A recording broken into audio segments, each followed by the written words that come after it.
20h. Concours d'entrée à la fonction publique, l'excellence primée, le président de transition remet des attestations d'encouragement aux lauréats ayant obtenu au moins 16 sur 20, une première, nous dit-on.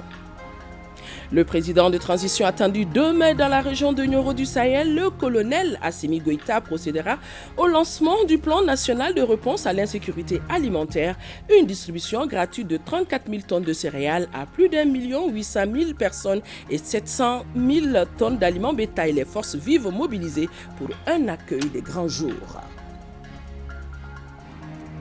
Lendemain de levée des sanctions de la CEDEAO, une décision bien accueillie ici au Mali par la population. Réaction de soulagement à Bamako et à Sikasso dans ce journal.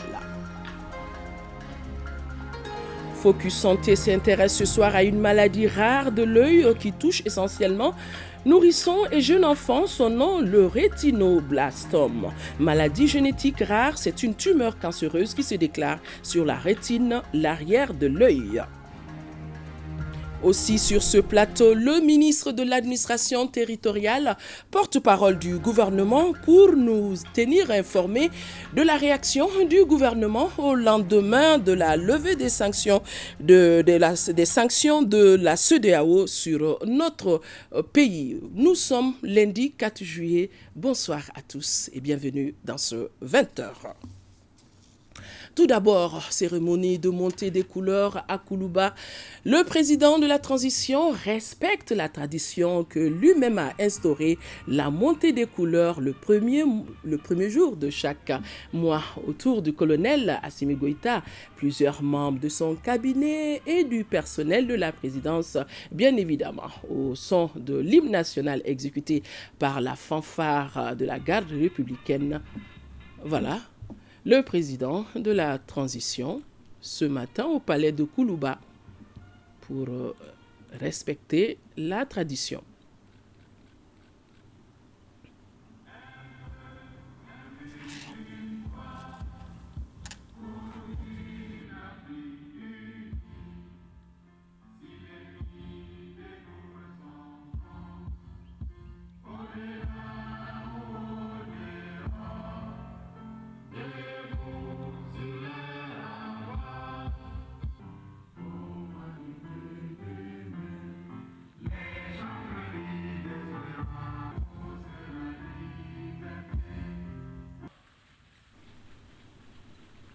Voilà, par cette montée des couleurs, le président de la transition entend toujours cultiver l'amour de la patrie à la jeune génération.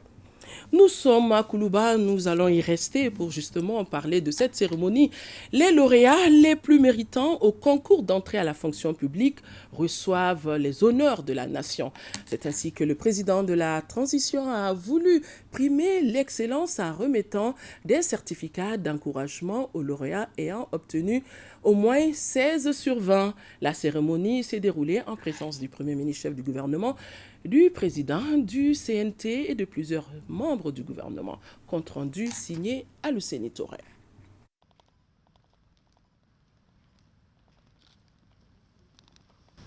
C'est la joie, j'étais très ému comme beaucoup d'autres. Au-delà de la joie, c'est la reconnaissance pour la République. Aujourd'hui, on sent qu'il y a l'équité, il y a la justice dans nos concours et ça veut dire que la dynamique du Mali Koura est réelle et que nous y croyons. Je suis heureuse et fière d'être parmi les élus. Je remercie Dieu pour cette journée. Je remercie les autorités de la transition pour cette initiative. Ils sont 82 jeunes ayant réussi avec brio le concours d'entrée dans la fonction publique d'État lors de la dernière session de 2021. Chacun d'entre eux a obtenu au moins 16 sur 20 comme moyenne générale. Pour les encourager et faire en sorte qu'ils puissent servir d'exemple pour les autres, le président de la transition et le gouvernement ont décidé de les encourager. C'est ainsi qu'une attestation et un ordinateur ont été offerts à chacun d'entre eux. Au total, 883 emplois étaient à pourvoir et répartis entre les différents corps, les corps de la santé, finances, trésor, développement rural et environnement, industrie et mines, construction civile, administration générale, affaires étrangères, information et audiovisuel, informatique, jeunesse et sport et statistiques, arts et culture. Cette édition, marquée par la transparence, l'équité et la justice, a mis à contribution tous les départements ministériels concernés. Elle a également connu des innovations. Dans la conduite des opérations des concours, le département a initié pour cette édition 2021 quelques innovations. Pour une conformité avec l'âge de départ à la retraite qui a été rallongé de 3 ans, le gouvernement a augmenté proportionnellement l'âge limite de présentation au concours d'entrée dans la fonction publique de 3 ans également. L'ouverture du centre de concours à Tombouctou pour non seulement répondre à la volonté manifeste du gouvernement de transition de donner un égal accès aux services de l'administration publique, mais également pour éliminer tout risque sécuritaire lié à un déplacement des candidats à Gao ou à Mopti pour composer. À cela, il faut ajouter le transport sécurisé des sujets et des feuilles d'examen afin de réduire à zéro toute tentative de fraude. S'adressant aux lauréats, le président de la transition a loué leur abnégation et leur détermination alors que la chef du département a reçu les félicitations du chef de l'État pour la qualité de l'organisation. Par leur abnégation, les 82 candidats qui se sont distingués parmi les 807 retenus sur un quota de 883 pour servir le Mali ont donné un exemple historique dans le processus de recrutement dans la fonction publique de l'État.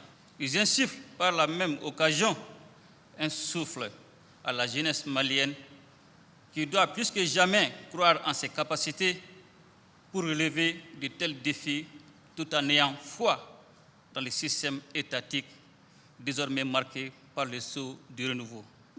Cependant, le chef de l'État a regretté que certains postes ne soient pas pourvus faute de candidats à la hauteur. D'où cette interpellation en direction de la jeunesse.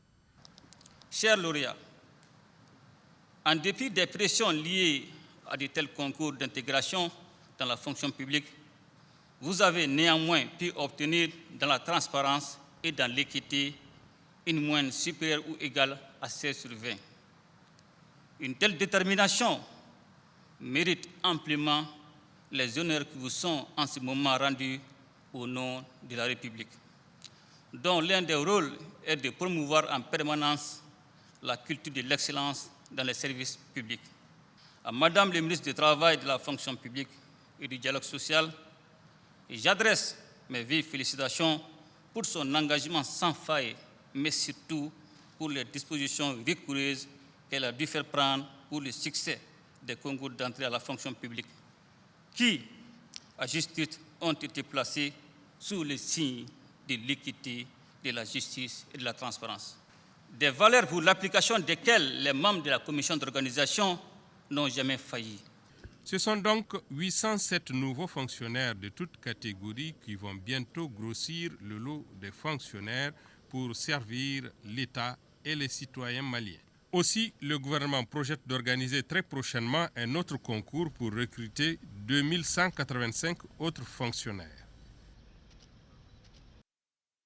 Alucine Touré, le président de transition, je vous le disais dans les titres, sera demain mardi dans la région de Nioro du Sahel. Sur place, le colonel Assimi Goïta procédera au lancement du plan national de réponse à l'insécurité alimentaire, une opération de distribution gratuite de 34 000 tonnes de céréales à plus d'1 800 000 personnes ainsi que de 7 000 tonnes d'aliments bétail. Toutes les forces vives sont mobilisées pour réserver, on l'imagine, un accueil de grand jour à leur hôte de marque. Ambiance veille d'arrivée du colonel Assimi Goïta dans la région de Nioro avec nos envoyés spéciaux Chaka Konaté et Ibrahima Koulibaly.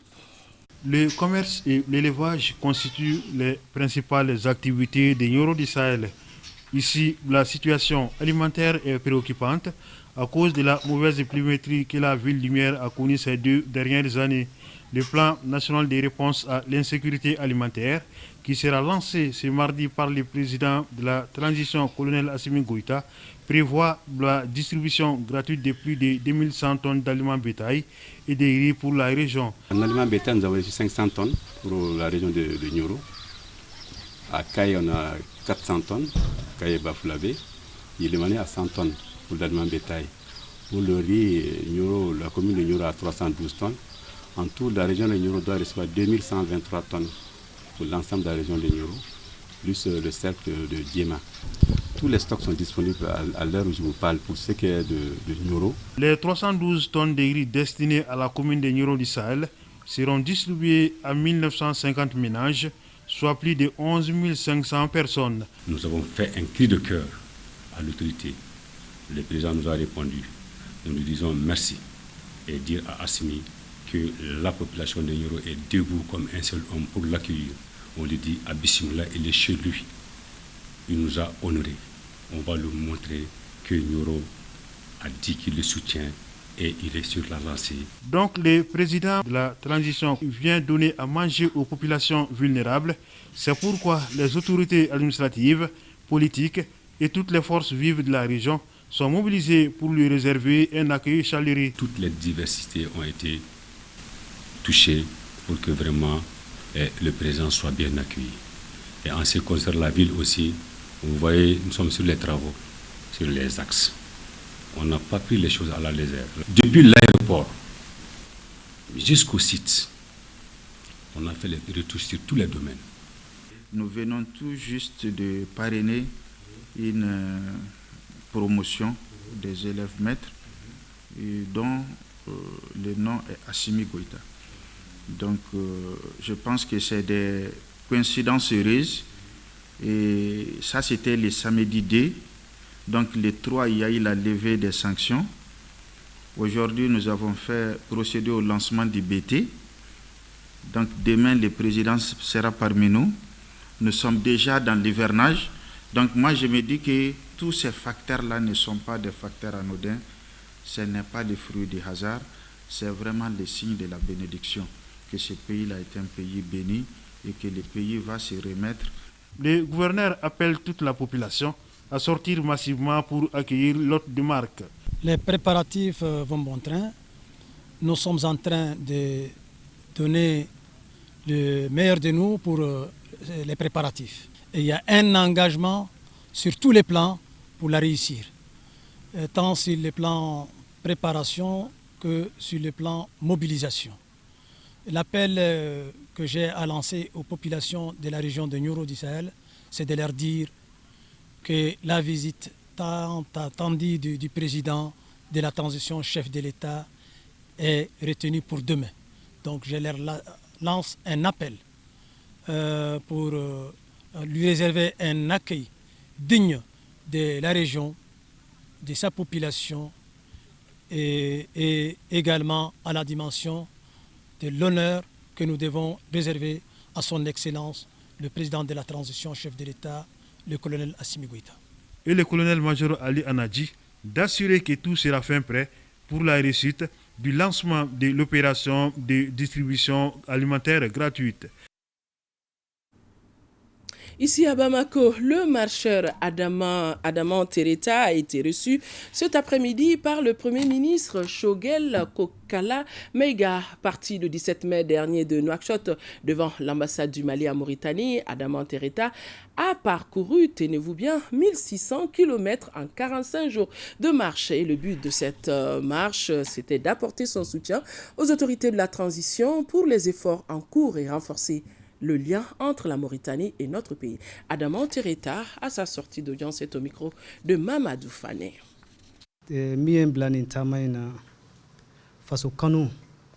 L'objectif de sa marche, c'est vraiment de soutenir les autorités de la transition. Donc c'est l'objectif premier.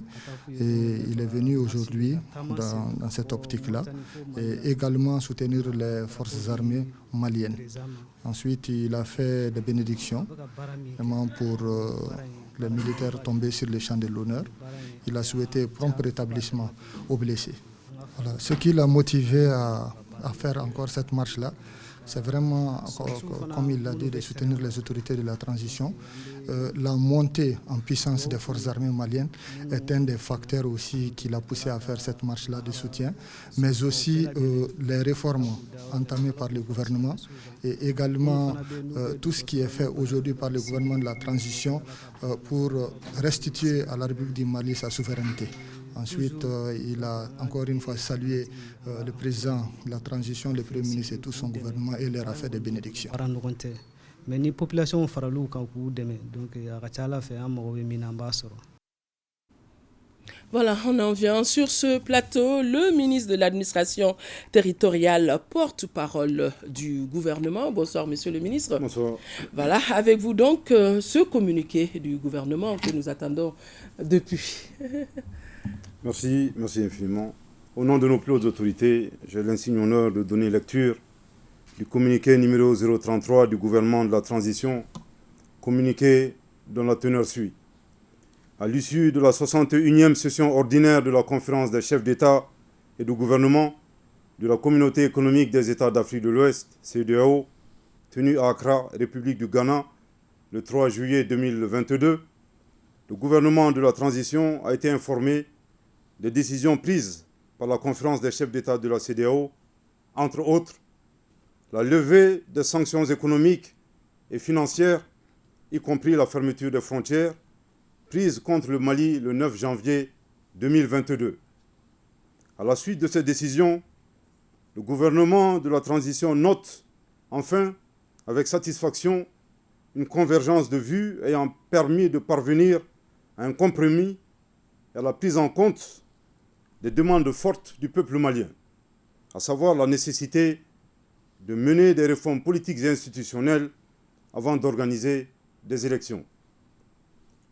En application du principe de réciprocité, le gouvernement de la transition décide de suspendre l'application de son plan national de riposte aux sanctions de la CEDEAO et de l'UEMOA adopté le 9 janvier 2022. Après 7 mois de sanctions illégales, illégitimes et inhumaines contre le Mali, le gouvernement remercie le peuple malien et salue son sacrifice et sa résilience.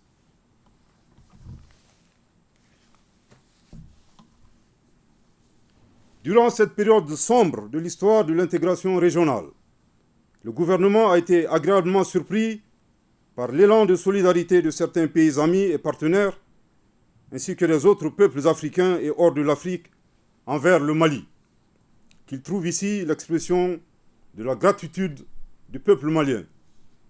Le Mali n'oubliera pas la solidarité agissante de son Excellence le colonel Mamadi Doumbouya, président de la transition, chef de l'État de la République de Guinée, qui, conscient de la profondeur des liens séculaires, de fraternité qui unissent nos deux peuples, a pris la décision courageuse de permettre au Mali d'avoir une ouverture sur le monde à partir de ses ports. À son Excellence, le président Mohamed Ould Cheikh Al-Ghazouani de la République islamique de Mauritanie et du peuple frère de la Mauritanie, nous exprimons notre profonde gratitude pour son soutien fraternel et inconditionnel à l'endroit du peuple malien. Au président Abdelmadjid Tebboune de la République algérienne démocratique et populaire et au peuple algérien frère, le Mali réitère sa reconnaissance infinie pour son soutien indéfectible. Le Mali, fidèle à son engagement panafricain, continuera d'œuvrer à la réalisation de l'unité africaine, l'intégration régionale et au renforcement des liens de solidarité, de fraternité, d'amitié, de bon voisinage et de coopération avec les autres peuples ouest-africains et africains en général.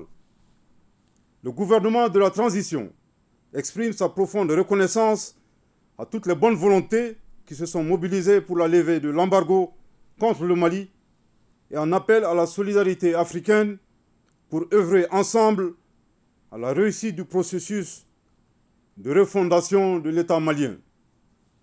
C'est le lieu de remercier très chaleureusement son Excellence Goodluck Ebele Jonathan, médiateur de la CEDEAO pour le Mali, ainsi que son Excellence le Président Faure et Sozimna Gnassingbé, président de la République togolaise, pour leurs efforts inlassables ayant permis d'arriver à un accord. Conformément à la vision de son Excellence le colonel Assimi Goïta, président de la transition, chef de l'État, de rétablir un ordre constitutionnel, gage de paix, de stabilité et de bonne gouvernance, le gouvernement prend l'engagement de tout mettre en œuvre pour réaliser les objectifs de la transition, attendus par le peuple malien. Que Dieu bénisse le Mali. Bamako, le 4 juillet 2022. Merci de votre très aimable attention. Merci, Monsieur le ministre, pour nous faire partager ce communiqué du gouvernement. On le sait donc, le 61e sommet ordinaire des chefs d'État de la CEDEAO a décidé de lever les sanctions prises à l'encontre de notre pays, cela depuis plus de 7 mois. Une décision d'ailleurs bien accueillie ici au Mali, comme l'attestent ces quelques réactions de citoyens, ainsi bien qu'à Bamako et à Sikasso, des propos recueillis par Bemba Sibi, avec la collaboration de l'équipe ORTM Sikasso. La levée des sanctions contre le Mali, je crois que c'est quand même un acte qui va droit au cœur de tous les Maliens. Et nous souhaitons que ça soit quand même le début du bonheur. Nous souhaitons tous que cette transition s'achemine vraiment dans le bon sens. C'est une bonne chose parce que ça va nous permettre d'attisser nos liens avec l'extérieur. Moi, je les encourage. Et on peut dire qu'il était temps déjà, puisque une bonne partie du peuple ne parvenait pas à comprendre le sens de ces sanctions. Et pourtant, économiquement, surtout les opérateurs économiques, tout le monde était en train quelque part de souffrir de ces sanctions. Donc si on en arrive à leur lever, donc c'est un signal positif pour nous. Je pense que c'est une très bonne chose car le Mali a assez souffert comme ça, avec les sanctions posées par la CEDEAO, avec la hausse des prix des marchandises. Je suis très content de la levée des sanctions contre notre pays. C'est le lieu de saluer les autorités et surtout la population pour sa résilience. Mes impressions par rapport à la levée des sanctions contre le Mali, je suis très contente parce qu'un pays ne peut pas vivre sans les transactions. Avec les sanctions, très peu de camionneurs travaillaient car le volume des marchandises était réduit. On espère qu'avec la levée des sanctions, la situation va très rapidement revenir à la normale. Après le gouvernement, les populations, d'autres réactions nous sont parvenues suite aux résolutions issues du sommet de la CEDEAO.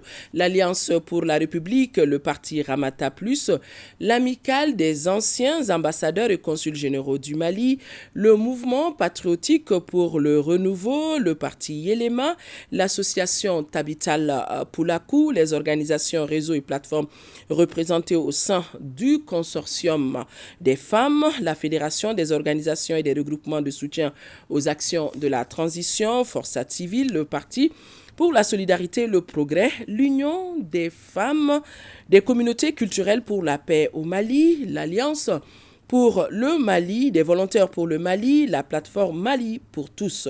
Tous se réjouissent de la levée des sanctions économiques et financières imposées au Mali par la CEDEAO et saluent les efforts des autorités de la transition et félicitent surtout le peuple malien qui a une fois de plus fait montre d'une grande résilience. L'ouverture d'un atelier d'un atelier de formation des commissaires et assistants de contrôle, c'est au CNT, Conseil national de transition. Pour en savoir plus, suivons le compte-rendu de Modibo Mariko. Un travail parlementaire de qualité demande nécessairement de la ressource humaine bien outillée. Cela est d'autant plus vrai quand il s'agit du travail de contrôle des rapports de budget comme celui du Conseil national de la transition CNT. Un travail complexe qui exige une certaine maîtrise des techniques et concepts. Et c'est justement pour combler ce vide que le CNT a organisé cet atelier à l'intention des commissaires et assistants de la commission de contrôle élargie au service de la questure. L'examen des rapports passés a révélé le besoin pour nous de renforcer les capacités de la plupart d'entre nous, membres de la commission et des assistants, afin de nous permettre d'être plus efficaces dans la réalisation des missions qui nous sont confiées.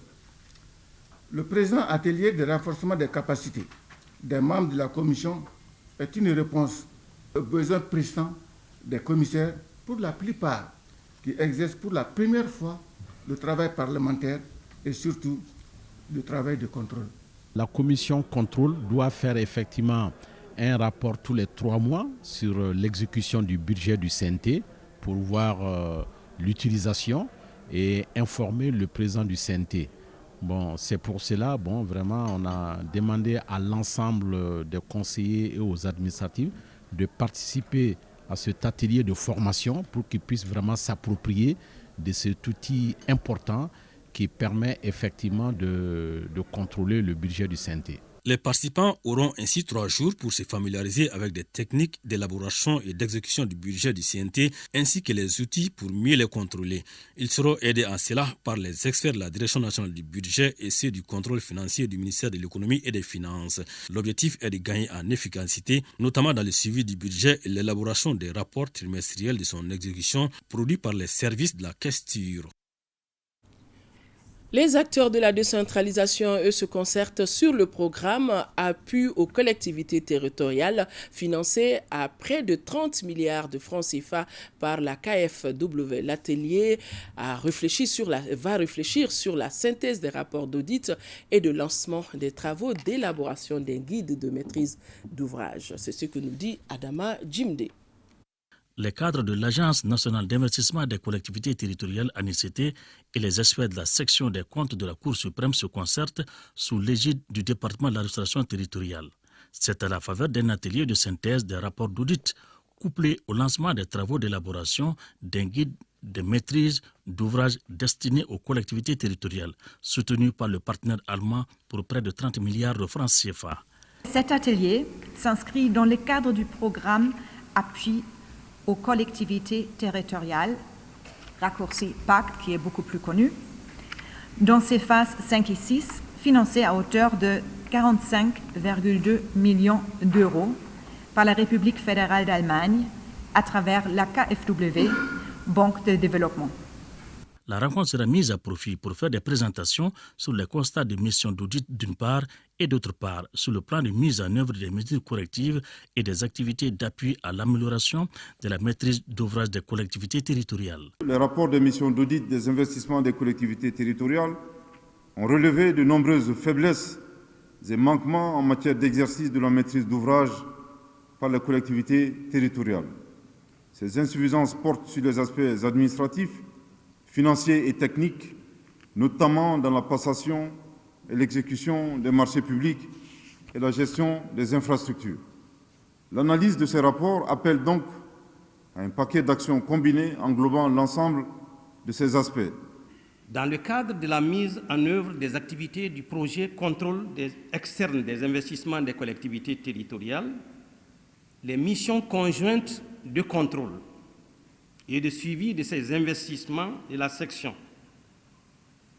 et de l'assistance technique CICT FNAC ont concerné à ce jour 204 collectivités territoriales, 686 investissements en contrôle et 63 collectivités en suivi.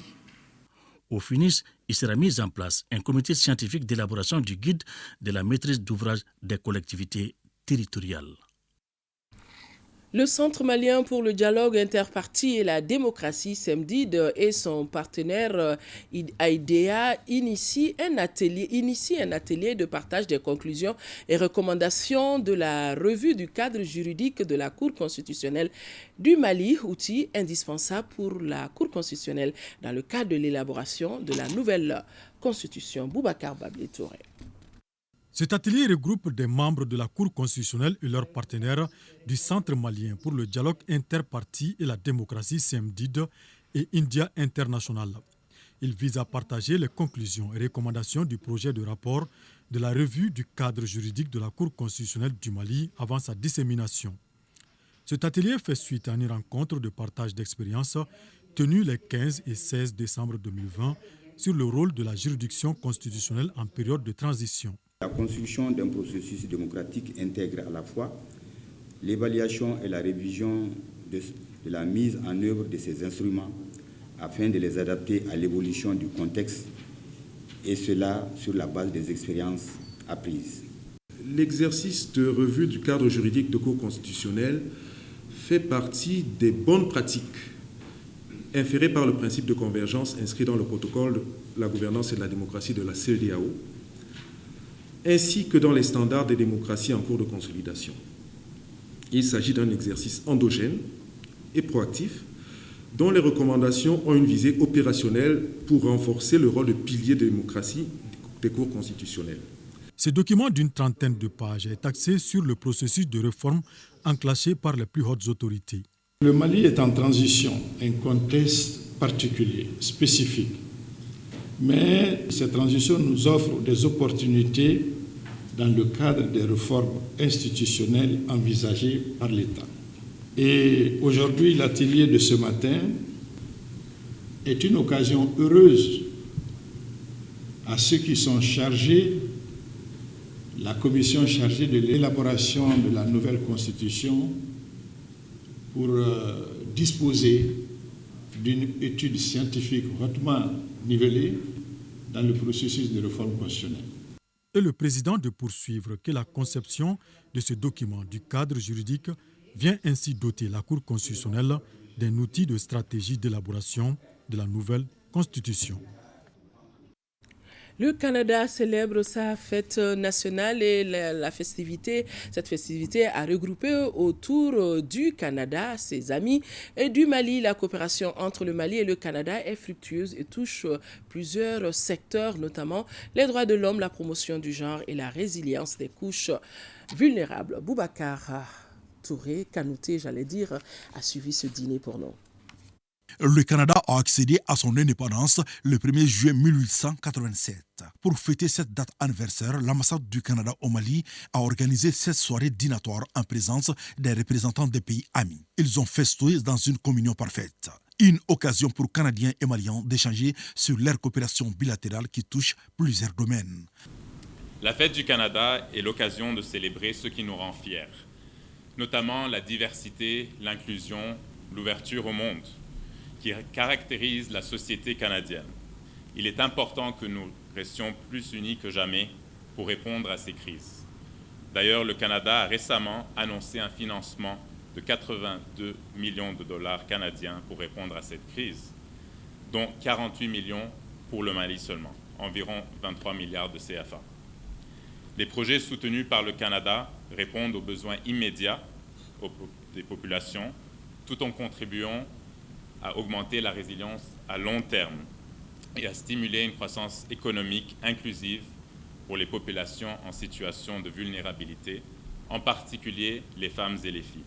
Le ministre de l'Éducation nationale et représentant son collègue des Affaires étrangères et de la coopération internationale a salué l'excellente relation entre Bamako et Ottawa. Cette cérémonie m'offre l'agréable occasion de vous adresser ainsi qu'au peuple du Canada, au nom du peuple du Mali et à mon nom propre, mes très vives et chaleureuses félicitations.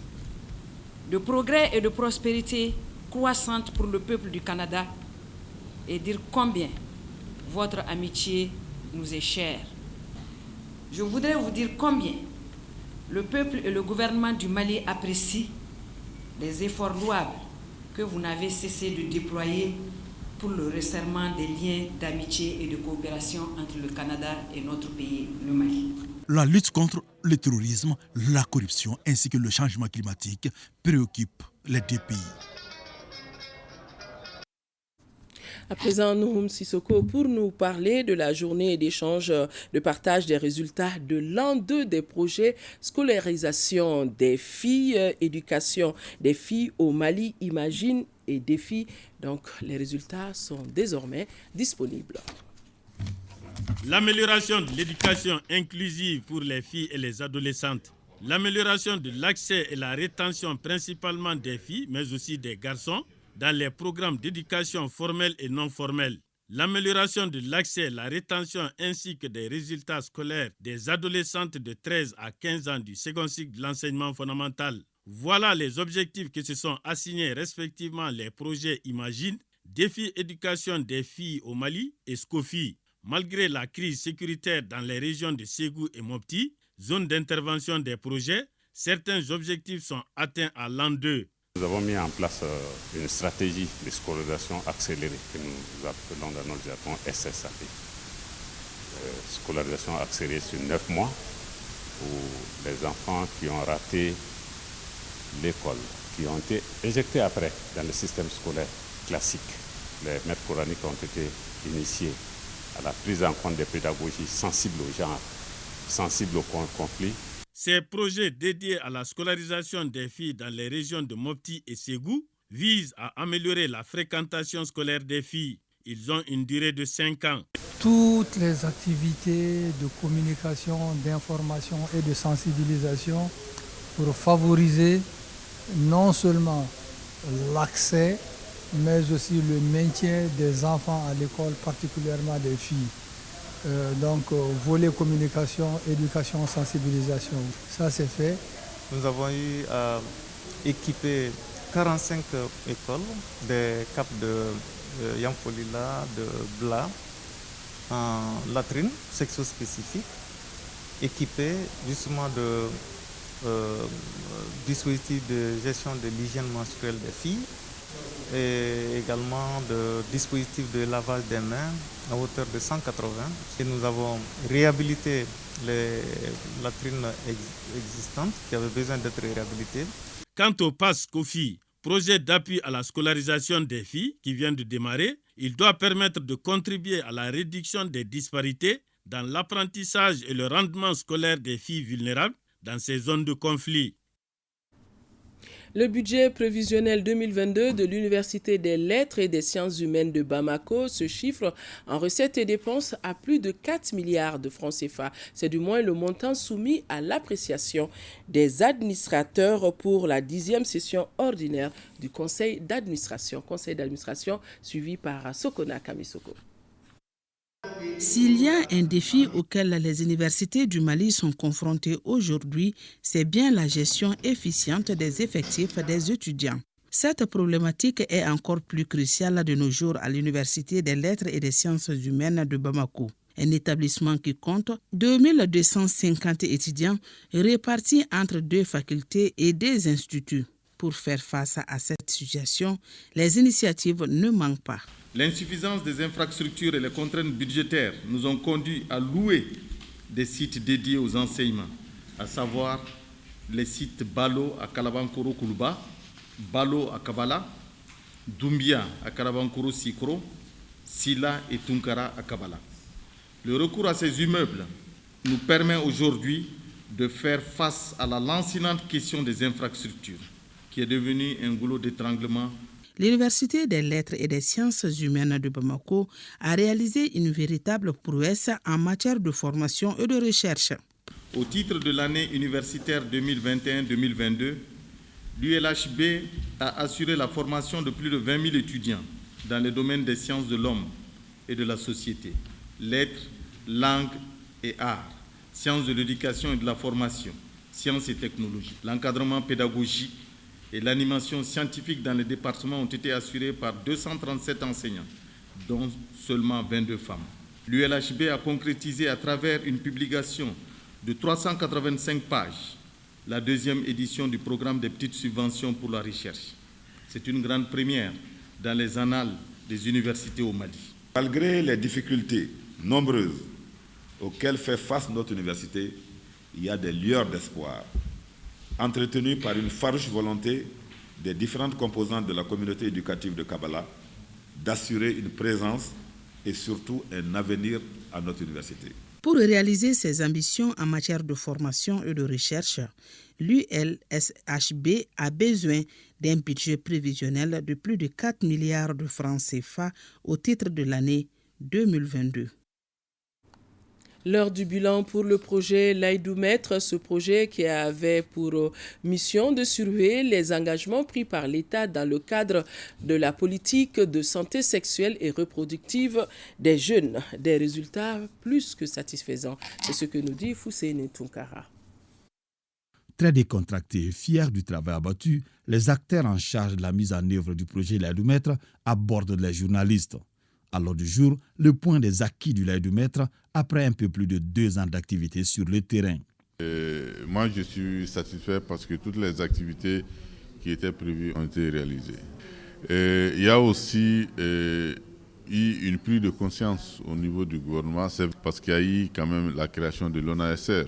Il y a également des plaidoyers qui ont été réalisés auprès des institutions. Nous avons quand même connu décret qui a été pris, donc qui rend gratuit, n'est-ce pas, les produits contraceptifs. Donc ça aussi, il faut le mettre au compte du projet.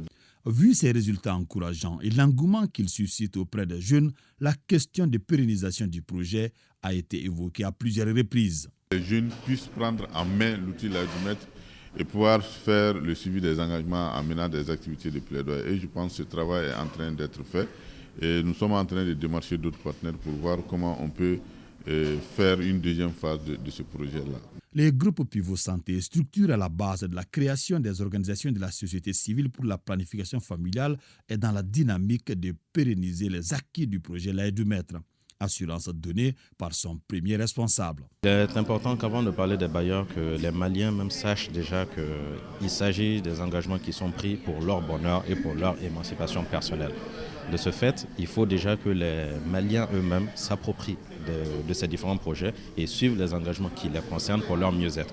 Cette conférence de presse était élargie aux structures qui financent le projet L'Aidumètre. Elle se félicite du travail abattu sur le terrain. Un mot de Hajj 2022, c'est une équipe de 4 personnes qui accompagnent les pèlerins maliens de la filière gouvernementale pour assurer leur couverture sanitaire. Ces médecins consultent régulièrement les pèlerins et se chargent de leur traitement à longueur de journée. De l'arrivée des pèlerins à Médine jusqu'à la Mecque, des dizaines de consultations ont été enregistrées. Envoyés spéciaux Mahamadou Kone, Mamadou Sidibé et Saïd Mohamed Lamine. L'accomplissement du pèlerinage nécessite une bonne santé physique et morale. C'est pourquoi les pèlerins sont accompagnés par une équipe de médecins disposant de matériel adéquat et d'un lot de médicaments. Durant les 8 à 9 jours de Médine, l'infirmerie a enregistré une centaine de consultations. Ce nombre a fortement augmenté à la Mecque. La majorité de ces cas aussi, c'est la fatigue. Et puis, on peut dire les cas de diabète qui étaient les plus nombreux. La toux, la grippe aussi, on a quelques cas de diarrhée. Diabète chronique, on a 5 cas. Adam Ali est un pèlerin de la filière gouvernementale. Diabétique, il a eu des problèmes avec ses pieds et a été pris en charge par l'équipe médicale. Le docteur qui est là, lui-même, il est diabétologue. Donc, dès que je lui ai dit ça, ils m'ont mis sur l'insuline, que je n'avais jamais fait, et pour cicatriser vite la plaie. C'est ce qui a été fait.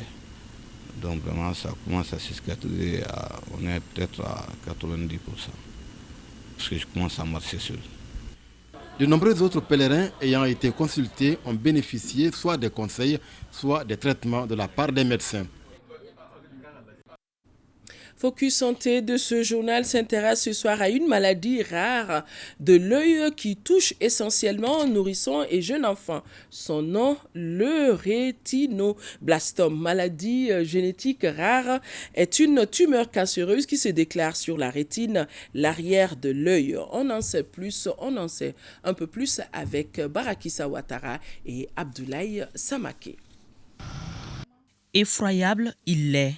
Le rétinoblastome, cette maladie de l'œil, se déclare dans la grande majorité des cas avant l'âge de 5 ans avec des signes banals. Le rétinoblastome, en fait, c'est un cancer. C'est un cancer qui commence à pousser sur la rétine de l'œil. La rétine, c'est cette couche qui est la plus interne dans l'œil et là où sont logées les cellules de la vision. C'est-à-dire les cellules qui nous permettent de capter les images sont sur la rétine. Mais la particularité du rétinoblastome, c'est que ça ne pousse que sur la rétine des enfants, de la naissance jusqu'à vers 5-7 ans. Pathologie rare, le rétinoblastome touche 2 naissances sur 18 000. Sa transmission est génétique. Il se trouve que si un parent a un gène du rétinoblastome, il peut transmettre le gène à sa descendance. mais tous les descendants ne feront pas la maladie. Et un papa aussi, s'il a un gène, il peut passer le gène à l'enfant. Également, tous les enfants ne feront pas la maladie. Pour que l'enfant fasse la maladie, il faut que l'anomalie du gène soit multipliée, soit vue, se passe 2 fois de suite chez le même enfant.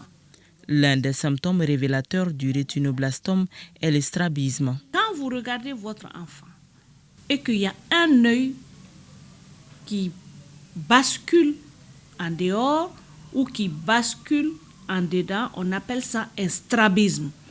Dans le langage courant, on dit que l'œil louche. Donc l'œil va loucher soit en dehors, soit en dedans. Mais tous les yeux qui louchent ne sont pas des rétinoblastomes. Dans le cas du rétinoblastome, il s'agit très souvent d'un seul œil qui louche tout le temps. Le deuxième signe est le plus courant, la leucocorie. La leucocorie, c'est lorsque vous regardez l'œil d'un enfant et qu'à travers la tache noire, vous voyez un reflet blanc. Ce reflet blanc, c'est comme si vous éclairez l'œil d'un chat la nuit. Vous voyez que quand on éclaire l'œil d'un chat la nuit, il y a la lumière qui est rendue par l'œil du chat. C'est cet aspect de lumière qu'on appelle la leucocorie. Et quand vous regardez l'œil de votre enfant ou que vous éclairez l'œil de l'enfant, vous voyez qu'il y a un œil qui va faire un reflet blanc. Et ça, c'est un signe d'alerte où tous les parents doivent être alertés. Comme tout cancer, le rétinoblastome est une maladie très grave et son évolution peut être dramatique, voire engager le pronostic vital. C'est pourquoi notre ophtalmologue préconise le diagnostic précoce. Parce que si on ne le prend pas à temps correctement, la maladie va évoluer vers les formes graves. La tumeur va évoluer d'abord dans l'œil. Ensuite, la tumeur va évoluer en dehors de l'œil. Et c'est ce qu'on appelle les métastases. La tumeur va sortir de l'œil et aller se loger ailleurs.